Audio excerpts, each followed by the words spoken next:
오늘 우리에게 주시는 하나님의 말씀입니다. 베드로전서 1장 23절에서 25절까지 다 차시했으면 너희가 거듭난 것은 썩어질 씨로 된 것이 아니요 함께 봉독하시고 주의 음성 들으시기 바랍니다. 시작. 너희가 거듭난 것은 썩어질 씨로 된 것이 아니요 썩지 아니할 씨로 된 것이니 살아있고 항상 있는 하나님의 말씀으로 되었느니라.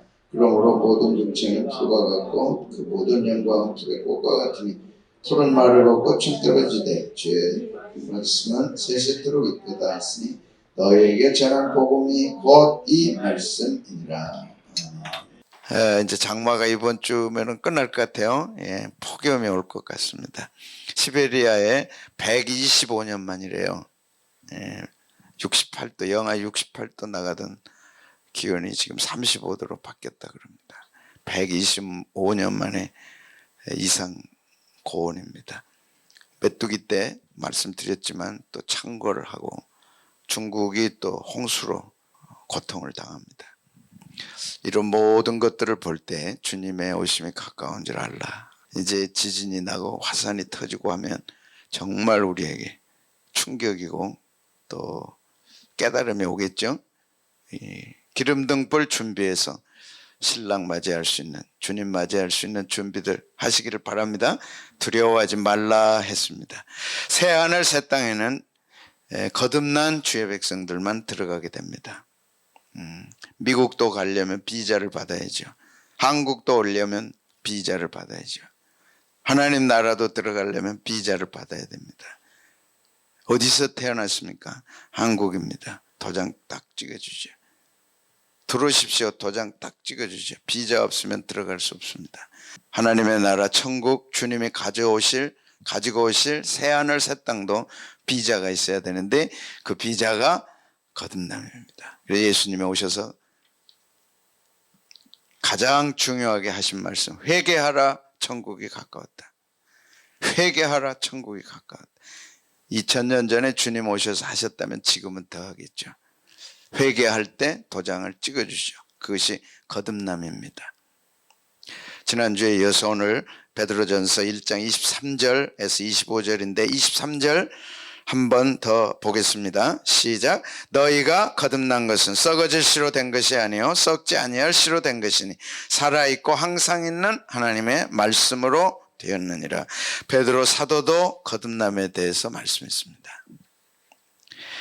너희가 거듭난 것이 썩어질 씨로 된 것이 아니요 썩지 아니할 씨로 된 것이니 살아있고 항상 있는 하나님의 말씀으로 되었다. 그래서 거듭남은 하나님의 말씀으로 된다는 걸 말씀했습니다. 예수님은 거듭남이 물과 성령으로 된다고 말씀했습니다. 자, 베드로 사도는 말씀으로 된다고 그랬어요. 여러분 말씀으로 거듭나셨습니까? 예수님은 물과 성령으로 거듭날 수 있다. 이해가 돼야 되고 깨달음이 있어야죠. 요한복음 3장 5절 같이 한번 보실까요? 시작. 예수께서 대답하시되 진실로 진실로 너희에게 이르노니 사람이 물과 성령으로 나지 아니하면 하나님 나라에 들어갈 수 없느니라. 하나님 나라에 들어갈 수 없다. 비자가 찍어져야 되는데 물과 성령으로 나야 된다.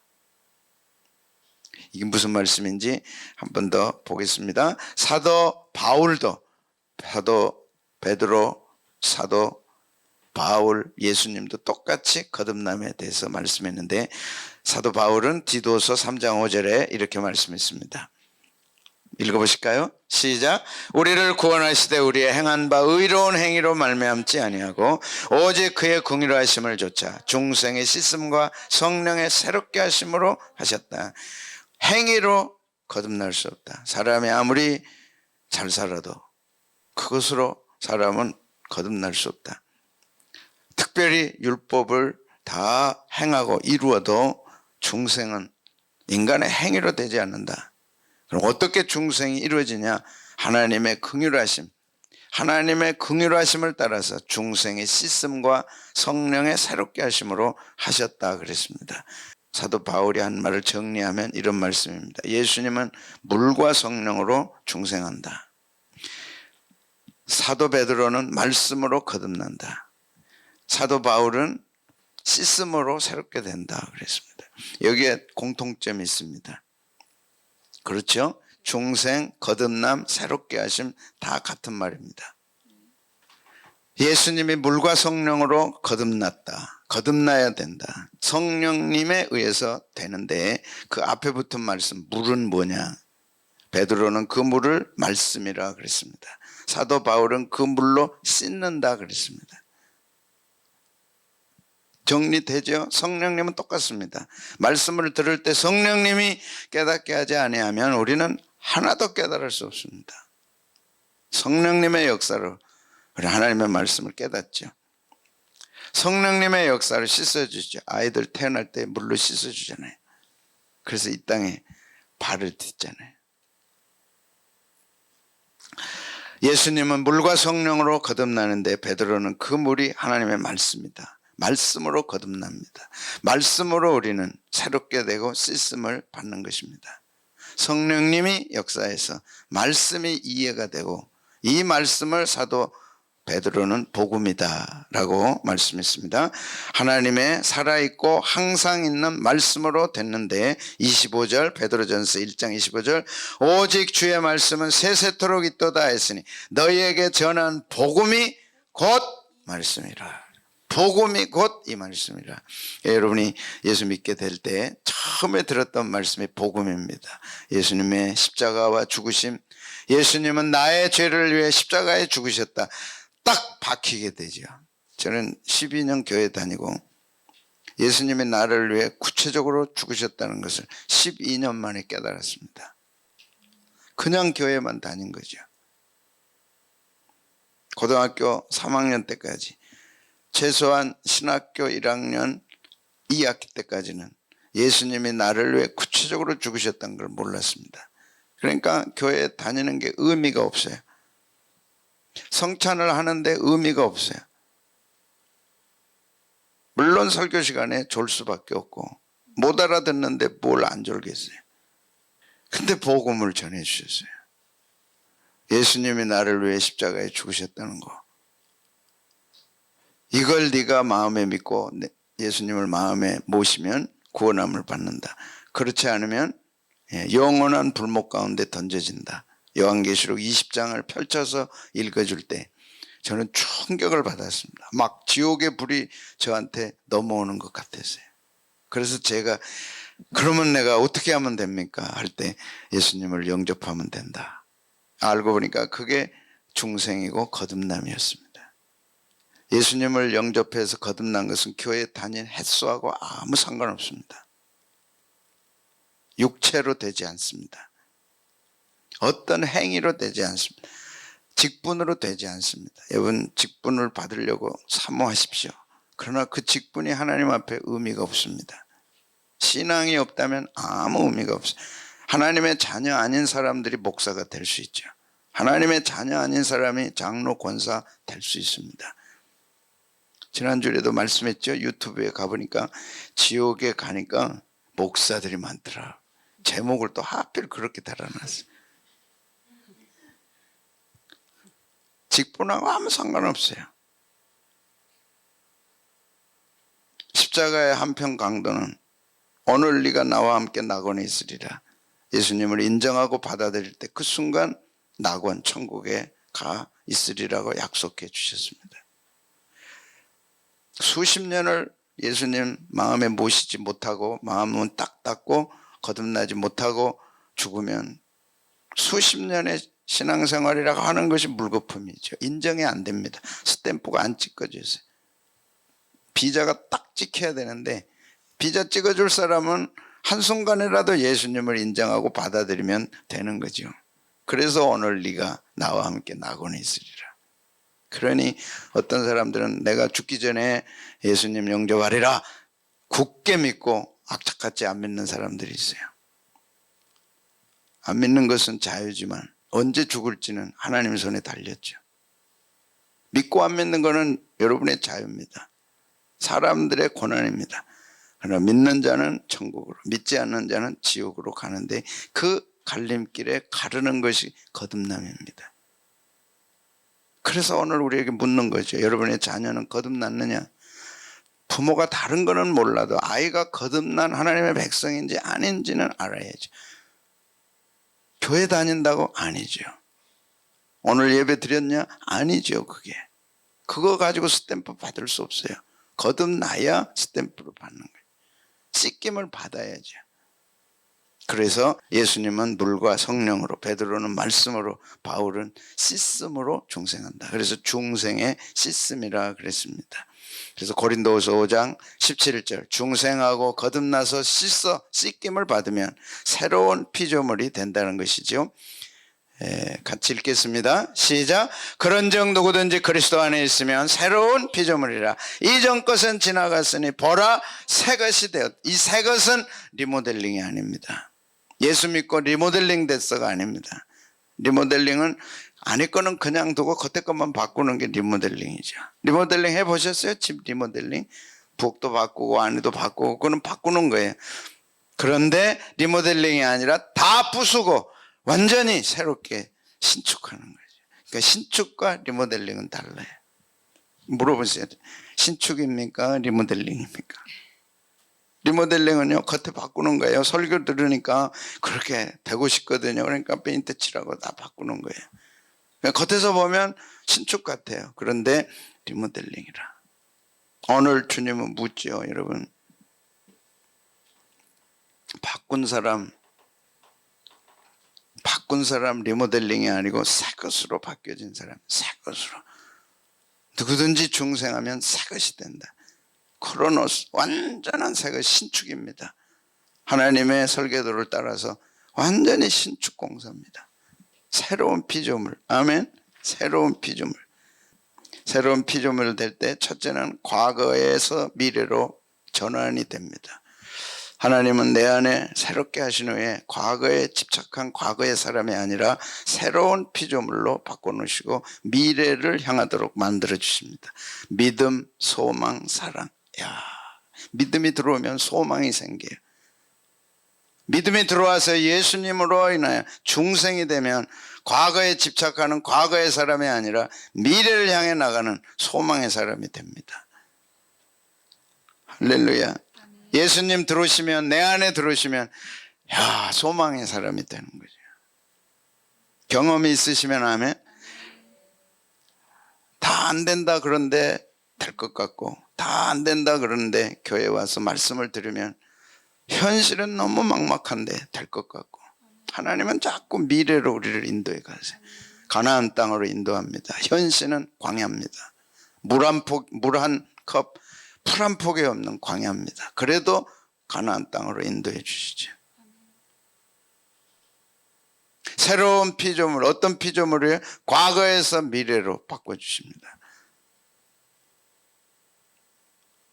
백밀러도 필요하지만 앞에 바라보고 운전해 가는 거죠. 여러분, 과거에 집착했다면 미래를 향해 나아가시기를 축복합니다. 하나님의 사람들은 하나님이 중생에서 미래의 사람으로 바꿔주시죠. 그게 믿음입니다.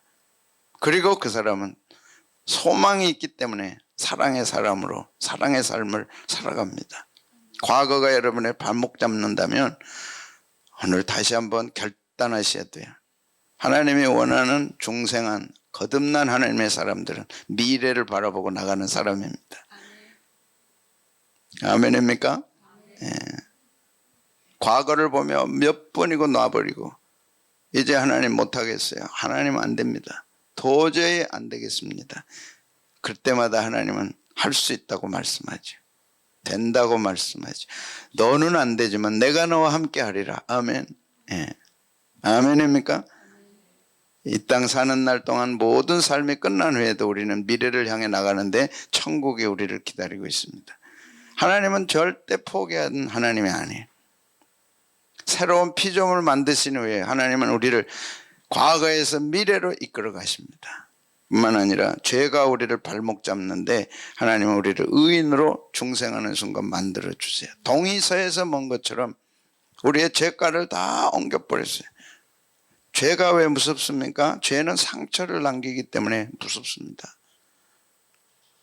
그런데 과거와 죄와 상처와 상관없는 새로운 피조물로 만드시는 거죠.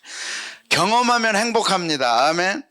여러분 과거에 붙잡혀 가지고 고통을 당해봤던 사람이라면 새롭게 거듭나서 미래의 사람으로 비전을 바라볼 수 있고 기도할 때마다 꿈을 주고 찬송하면 꿈이 생겨나고 말씀을 들으면 꿈이 생겨날 때 얼마나 행복하고 놀라운지 알 수 없죠. 죄의 발목 잡혔던 사람들은 아니야, 너는 죄인이 아니라 의인이야. 죄를 짓고 있지만은 너는 의인으로서 하나도 손색 없어. 하나님의 완벽한 구원 계획 속에 예수님의 의를 덧입는 죄인으로 사는 것이죠. 하나님 앞에 서는 그날 우리는 의인입니다. 상처, 이 세상 삶에 얼마나 많은 상처들이 있어요. 내 중생하고 거듭날 때 상처를 치유해 주시는 축복의 역사가 있죠. 상처받은 치유자가 되도록 만드십니다. 그래서 거듭날 때 하나님은 과거에서 미래로, 죄인에서 의인으로 상처를 끌어안고 살아가야 할 우리들이 치유해서 완전한 새로운 피조물로 만들어 가시는 겁니다. 그래서 하나님의 의로우심이 우리와 함께 하는데, 거듭남의 첫 번째 중요한 증거는 하나님의 자녀되는 것입니다. 요한복음 1장 12절 한번 같이 읽어볼까요? 시작. 영접하는 자 곧 그 이름을 믿는 자들에게는 하나님의 자녀가 되는 권세를 줍니다. 이게 얼마나 대단합니까? 왜 대단한 거니? 여러분 에베소 2장 3절은 하나님의 자녀가 안 되면 진노의 자녀다. 인간은 두 종류밖에 없다. 하나님의 자녀가 되지 않는다면 진노의 자녀다. 곧 그것은 마귀의 자녀라는 뜻입니다.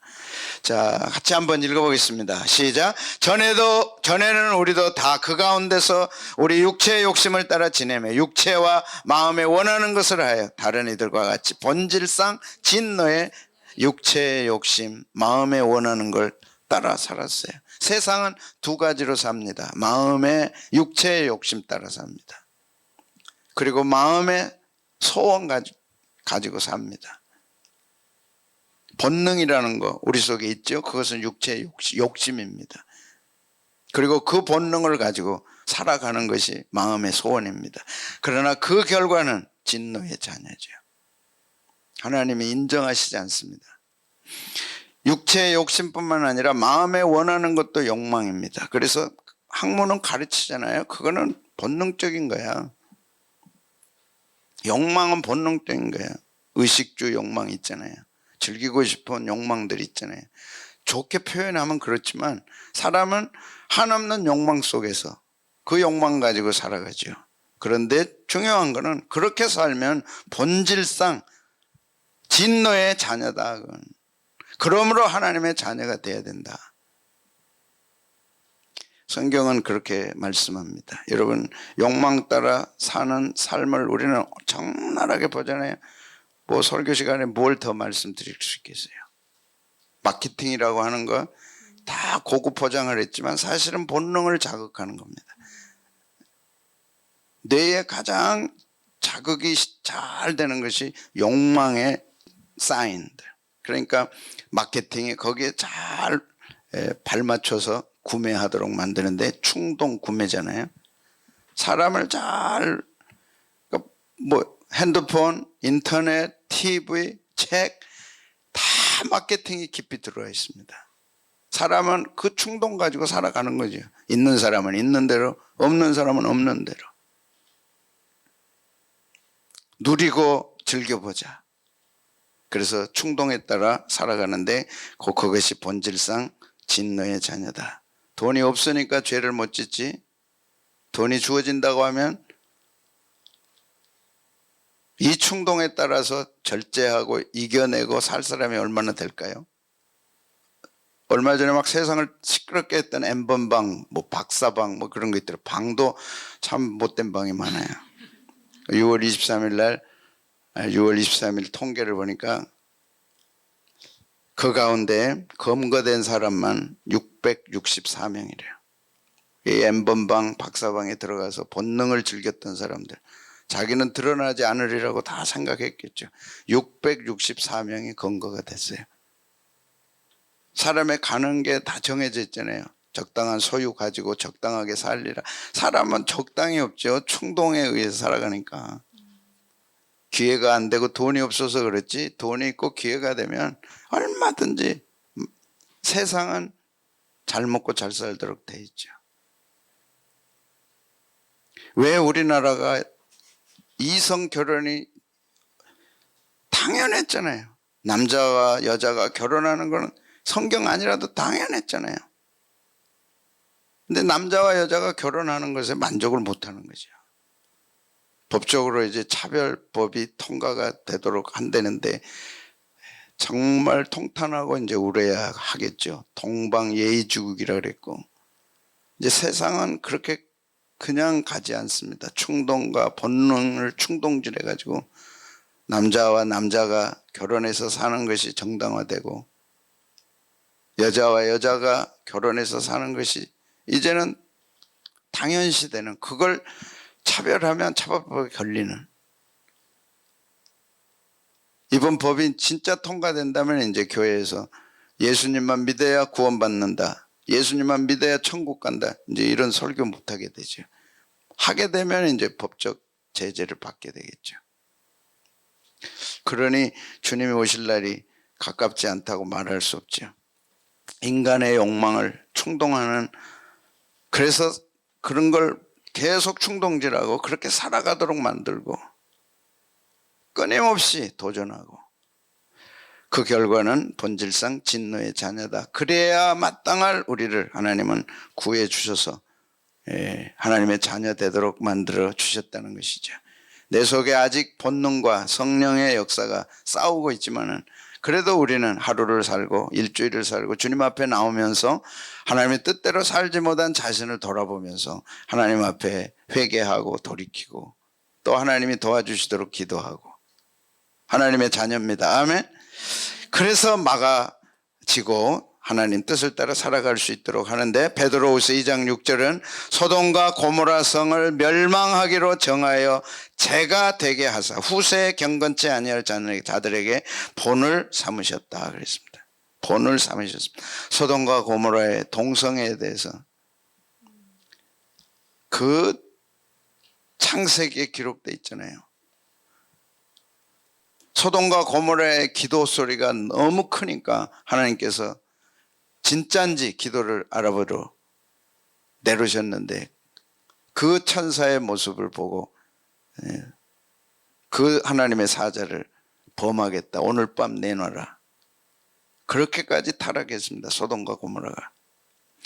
그런데 하늘에 유황불로 내려서 재가 되게 했는데 후세에 경건치 아니할 자들에게 본을 삼게 하셨다. 오늘 우리가 그 뒤를 따라가고 있습니다. 인간의 본성은 하나도 달라진 게 없죠. 유다서 1장 7절은 이렇게 말씀합니다. 같이 한번 보실까요? 시작. 소돔과 고모라와 그 이웃 도시들도 그들과 같은 행동으로 음란하며 다른 육체를 따라가다가 영원한 불의 형벌을 받음으로 거울이 되었느니라. 소유욕을 충동질하고, 이런 음란을 충동질하고, 그리고 죄짓게 만들고, 그리고 이런 어마어마한 심판을 받게 되는 것이 인간의 결국인데, 거기서 우리를 건져주시고 거듭나도록 하신 것입니다. 하나님의 자녀로서, 진노의 자녀에서 하나님의 자녀로 만들어 주셨습니다. 영원한 형벌과는 상관없는 천국 백성으로 만들어 주셨습니다. 두 번째는 믿음입니다. 같이 한번 읽겠습니다. 시작. 일찍이 예수께 밤에 찾아왔던 니고데모도 몰약과 침향 섞은 것을 100리트라쯤 가지고 왔다 그랬습니다. 일찍이 예수님께 밤에 니고데모가 찾아왔죠. 그리고 네가 거듭나야 되리라 하니까 놀래가지고, 어떻게 거듭납니까? 사람이 크면 어머니 뱃속에 다시 들어가야 됩니까? 할 때 성령, 물과 성령으로 거듭나야 된다 했던 니고데모가 예수님 십자가에 죽으시고 일찍이 밤에 예수께 찾아왔던 니고데모가 몰약과 침향 섞은 것을 100리트라쯤 가지고 예수님의 시신을 처리하기 위해서 찾아왔습니다. 예수님은 이 당시 사형수입니다. 누구도 가까이 해서는 안 됩니다. 그러나 니고데모는 대단한 지위의 사람이고 또 존경받는 사람이었고 지금으로 얘기하면 국회의원쯤 되는 그런 사람이었음에도 불구하고 당당하게 예수님 시신을 처리하기 위해서 몰약과 침향 섞은 것을 가져왔습니다. 그는 변화됐습니다. 자, 예수님으로 인하여 중생하고 말씀으로 중생하면 믿음이 생깁니다. 그 믿음은 사람을 변화시킵니다. 니고데모가 중생하고 삶이 변화된 거죠. 중생한 사람에게는 변화가 일어나는데 로마서 8장 14절 믿음이 생기는데 로마서 8장 14절은 이렇게 말씀합니다. 시작. 무릇 하나님의 영으로 인도함을 받는 그들은 곧 하나님의 아들이라. 하나님의 영의 인도함을 받습니다. 본능의 인도함을 받는 게 아니라 성령의 인도함을 받죠. 그가 거듭난 증거입니다. 때로는 이 둘이 갈등도 되지만은 우리 속에 성령님 들어오셔서 우리를 거듭나게 하신 후에는 성령님의 인도함을 받는 것입니다. 성령님이 인도하실 때 세 가지 있습니다. 첫째는 영적 눈이 열려서 남이 보지 못한 것을 보게 되고 예수 믿기 전에 보지 못했던 것을 보게 됩니다. 이것이 영적 눈이 열렸다. 영적 시각이 생긴 것입니다. 이해되면 아멘? 예수 믿기 전에 보지 못한 것을 보게 됩니다. 예수 믿기 전에 듣지 못한 것을 듣게 됩니다. 그래서 하나님의 말씀을 듣게 되고 하나님의 음성을 듣게 되죠. 이것이 거듭남의 증거입니다. 어떤 때는 그래서 예수 믿지 않는 사람, 또 교회는 다니지만 중생하지 않는 사람과는 대화가 안 됩니다. 왜? 아직 그는 중생하지 못했기 때문에 눈이 열리지 않았죠. 귀가 열리지 않았습니다. 그리고 마음이 열려서 그는 이해를 하게 됩니다. 아멘 할 수 있기를 축복합니다. 중생한 사람에게 가장 중요한 것은 하나님의 자녀가 돼서 진노의 자녀에서 하나님의 자녀가 되죠. 하나님의 자녀로서 세 가지 이 특징은 대단히 중요합니다. 사람이 아이가 태어나게 되면 이 세 가지를 갖잖아요. 육체적인 눈이 열립니다. 육체적인 귀가 열립니다. 육체적인 마음이 열리죠. 이것이 다시 한번 중생하면 영적으로 바뀝니다. 영적 눈이 열리고 영적 귀가 열리고 영적 마음이 열리죠. 송명희 시인이라고 기억나십니까? 예. 지체자 장애인이 돼서 뇌성마비로 저희 교회도 한 2번 왔다 갔었죠. 그 어머니가 아니면 언어를 표현할 수 없을 정도로 심각한 장애인입니다. 고등학교 친구들이 교복 입고 가방 들고 학교 갈 때 그렇게 부러울 수 없다 그러잖아요. 죽으려고도 몇 번 했지만 죽을 수도 없는 거죠. 그가 예수님을 믿고 영접한 후에 그가 거듭난 삶을 살게 됐을 때 쓴 시, 송명희 시인의 남이 갖지 못한 걸 가졌고 보지 못한 걸 보았는데 마지막 절에 이렇게 썼습니다. 나 남이 못 본 것을 보았고 나 남이 듣지 못한 음성 들었고 나 남이 받지 못한 사랑받았고 나 남이 모르는 것 깨달았네. 이것이 중생한 자에게 주신 축복이죠. 남이 보지 못한 것을 보는 것이 중생한 성도의 특권입니다. 아멘. 남이 듣지 못한 음성을, 주님의 음성을 듣는 것이 중생한 성도의 축복입니다. 아멘. 남이 받지 못한 사랑받았고 남이 모르는 것 깨달았네. 이 깨달음, 마음이 열려서 이해가 되는 거죠. 세상이 깨닫지 못한 것을 깨닫게 되고 보지 못한 걸 보게 되고 갖지 못한 걸 갖게 되죠. 이분이 계속 살았는지 보니까 세상을 떠났더라고요. 한창 우리 한국 교회에 다니면서 간증하고 할 때 극동방송 김장환 목사님이 미국에 가면 좋은 시설 속에 치료될 수 있는 길이 있으니까 가지 않으려냐 했을 때 거절했다고 제가 들었습니다. 저는 지금으로 만족합니다. 여러분, 예수 믿지 않는 사람들과 우리가 종교적 행위만 다르다면 의미는 없겠죠. 그들은 주일날 집에 있고 우리는 교회 오고 교회 와서 한 가지 더 있다면 중생에서 눈이 열리는 거, 귀가 열리는 거, 마음이 열려서 남이 보지 못한 걸 보게 되고 갖지 못한 걸 갖게 되고 깨닫지 못한 걸 깨닫게 되고, 그래서 하나님이 새롭게 우리를 힘을 주시고 도와주시는데, 공평하신 하나님이 남이 가진 것 나 없지만 공평하신 하나님이 남이 없는 것 갖게 하셨네. 보지 못한 것을 본 유명한 사례죠. 기억나세요? 러시아의 우주인 가가린이 1961년 인류 최초로 지구를 떠나서 우주에 가서 달나라에 착륙하고 머물다가 돌아왔죠. 미국의 어윈 대령이 똑같이 그 다음을 이어서 지구를 떠나서 우주에 있다가 돌아왔습니다.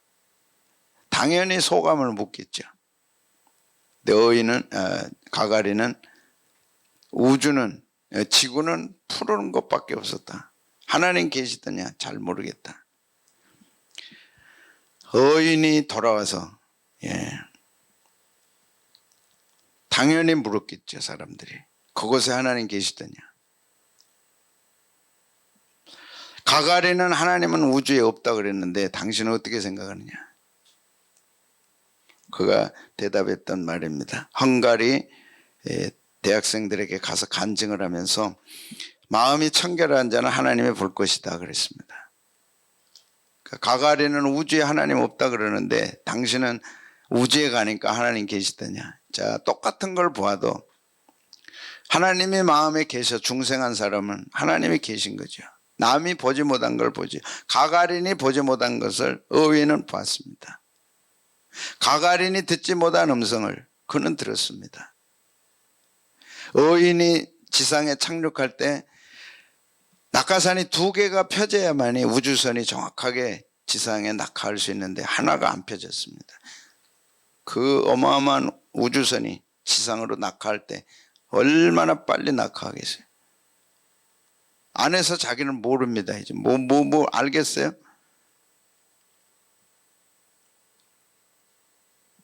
근데 항공우주국에서 지상 관제탑에서 보니까 낙하산 하나가 안 펴진 거죠.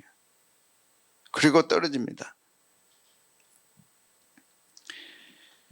그때 캠프에서 이제 우리가 할 수 있는 것은 기도밖에 없다. 기도하자. 그래서 전부가 다 합심으로 기도했다 그러잖아요. 그런데 낙하산이 펴진 게 아니라 갑자기 지상에서 돌풍이 일어나서 무사히 어인이 착륙할 수 있었습니다. 나중에 그는 그 얘기를 듣고 헝가리 대학에서 간증하면서 우주선은 휴스턴에서 조종하지만 그 뒤에는 하나님이 계신다. 중생한 사람은 하나님이 계신 것을 봅니다. 듣습니다. 중생하지 않으면 어디에도 하나님은 없습니다. 눈앞에 하나님이 나타나도 그는 하나님을 못 봅니다. 중생하면 하나님의 음성이 들립니다. 말씀으로 들리죠. 그 말씀이 오늘 우리에게 힘을 주고 은혜를 주고 능력을 주는 거죠. 그러니까 니고데모가 그 사회적 지위를 갖고 있음에도 불구하고 예수님의 시신에 처리를 하기 위해서 향품을 가지고 예수님의 무덤을 찾아온 거죠. 상식을 뛰어넘습니다. 할렐루야. 인간의 규범을 뛰어넘습니다. 아멘. 초월적인 거죠. 하나님을 봅니다. 중생한 자는 하나님을 봅니다. 중생한 자는 하나님의 음성을 듣습니다. 그리고 이해가 되는 거죠. 상식을 뛰어넘습니다. 중생하지 못하면 상식으로 살죠. 상식 무시하라는 거 아닙니다. 중요합니다. 하나 상식이 전부가 아니라는 것이죠. 상식 위에 하나님의 말씀이 있는 겁니다. 그 말씀이 들려오죠. 이해하시기를 축복합니다. 아직도 상식선에 머무릅니까? 중생하지 못한 겁니다. 상식 중요하죠. 사람이 윤리도덕이 없이 어떻게 살겠어요? 윤리도덕이 전부가 아니라는 거죠. 그 위에 하나님의 법이 있습니다. 윤리도덕 지켜야 되고 상식 지켜야 되고, 그러나 뛰어넘는 상식이 하나님의 법이죠. 마지막은 승리입니다. 로마서 8장 37절에 39절 보겠습니다. 하나님은 우리에게 중생한 자들에게 승리를 주셨어요. 시작. 그러나 이 모든 일에 우리를 사랑하시는 이로 말미암아 우리가 넉넉히 이기느니라. 어떻게 말씀하나요? 내가 확신하노니 사망이나 생명이나 천사들이나 권세자들이나 현재 일이나 장래 일이나 능력이나 높음이나 기쁨이나 다른 아무 피조물이라도 우리를 우리 주 그리스도 예수 안에 있는 하나님의 사랑에서 끊을 수 없어요. 여러분, 하나님의 사랑을 붙드시기를 바랍니다. 하나님의 사랑은 현재 일이나 장래 일이나 능력이나 높음이나 기쁨이나 어떤 것도 하나님의 사랑에서 끊을 수 없어요. 무슨 말입니까? 현재 당하는 일이 우리를 어떻게 못합니다. 소망을 가지시기를 축복합니다. 하나님은 오늘 우리에게 놀라운 계획을 갖고 계신 거예요. 그러므로 포기하지 않기를 바랍니다. 장래에 대해서 하나님의 사랑은 승리하도록 세워줍니다. 그러므로 하나님의 사랑에서 끊을 수 없으리라. 마귀를 이기지요. 요한일서 3장 8절. 마귀의 일을 멸하러 예수님이 오셨습니다. 세상은 마귀를 이길 수 없어요. 마귀는 강력한 힘을 갖고 있습니다. 그러나 예수님이 오셔서 그 마귀를 물리치셨어요. 마귀가 주는 것은 두 가지입니다. 하나는 죄고 하나는 사망이고, 마귀가 반드시 쓰는 것이 죄고 죽음으로 몰아가는데, 로마서 8장 1절 2절 그러므로 이제 그리스도 안에 있는 자에게는 결코 정죄함이 없나니 이는 그리스도 예수 안에 있는 생명의 성령의 법이 죄와 사망의 법에서 너를 해방했다. 죄와 사망에서 해방시켰어요. 죄로 인해 죽을 수밖에 없는 우리들을 해방시켜 주셨습니다. 중생함으로 얻는 가장 중요한 증거는 신분의 변화입니다. 하나님의 자녀로, 본질상 마귀의 자녀에서 진노받아 마땅할 우리들을 하나님의 자녀로 바꿔놓으셨습니다. 그 하나님의 자녀에게는 하나님을 알 수 있는 지혜와 명철을 주시고 말씀이 들려오고 말씀으로 승리하는 믿음을 주셨습니다. 이제는 본능으로 살지 말고 믿음으로 살아라. 때로는 본능과 믿음이 부딪히기도 하고 갈등을 주지만은 그래도 끝까지 믿음으로 말씀 붙잡고 살 때 승리하죠.